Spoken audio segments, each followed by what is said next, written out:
Hey folks, Erick Stakelbeck here. Welcome to the Watchman Newscast.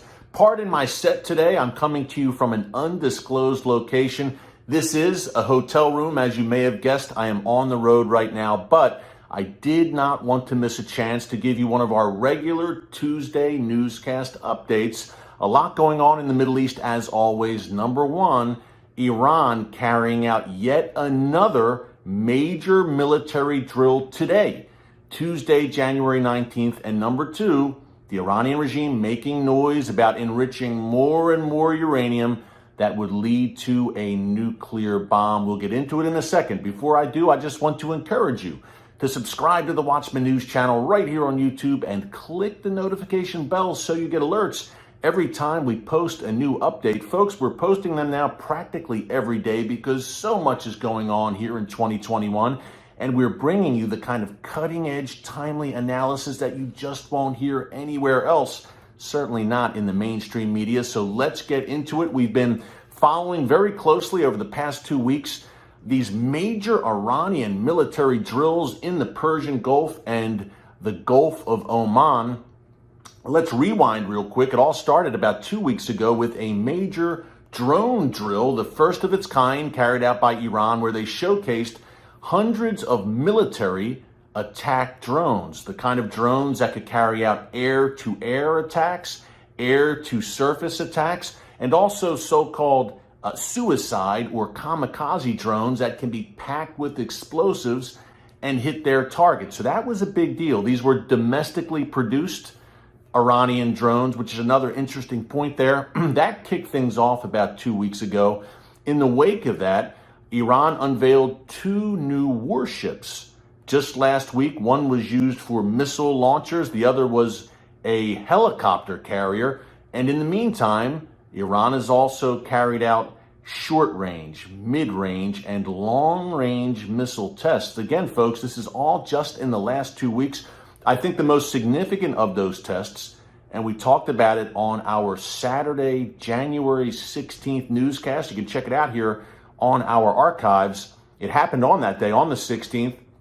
It was an anti-warship long-range missile drill where Iran in the Indian Ocean carried out this long-range missile drill, and it reportedly struck its target using long-range missiles with a distance of at least 1,200 miles. What does that tell you, folks? These are missiles that, yes, can reach Israel, can reach Saudi Arabia, and can reach U.S. forces in the Middle East region. So that was alarming. Another alarming aspect of that drill on Saturday was that these missiles fell just about 20 miles from a commercial vessel in the Indian Ocean, and the drill itself took place only about 100 miles from a U.S. aircraft carrier in the Persian Gulf, the USS Nimitz.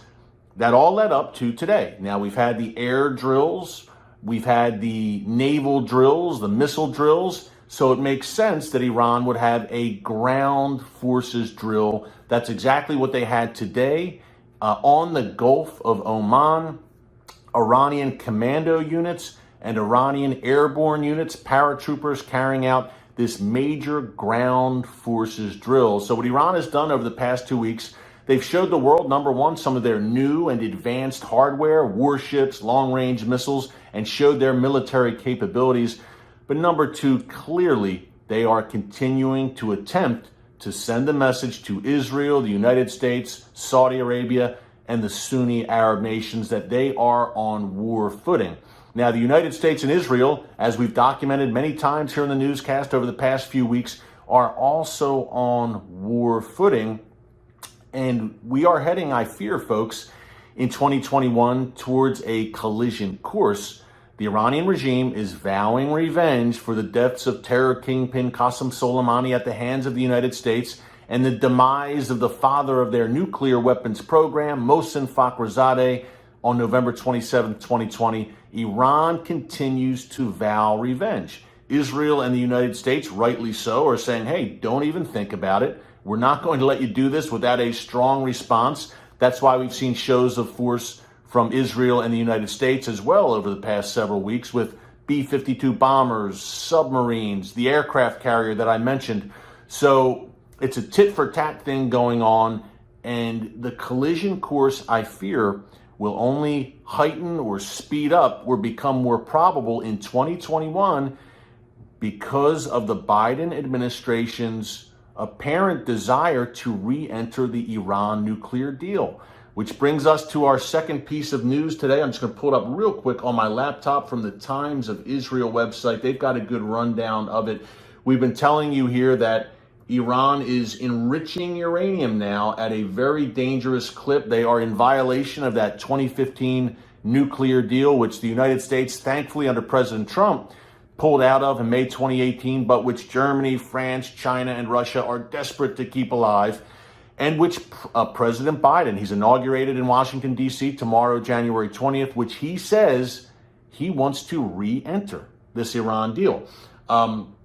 Today, the head of Iran's Atomic Energy Organization said that Iran was now producing almost 500 grams of uranium enriched to 20% purity a day, and that is in breach of the 2015 nuclear accord. Now, not to get too in the weeds, I know that stuff can be confusing for me as well. I'm not an atomic expert or an expert on uranium enrichment, but I listen to the experts, and what they're saying is now that Iran is enriching uranium at a 20% clip, it's not far off to go from 20 to 90% and have the capability to build the bomb. Of course, to build a nuclear bomb, you need to enrich uranium.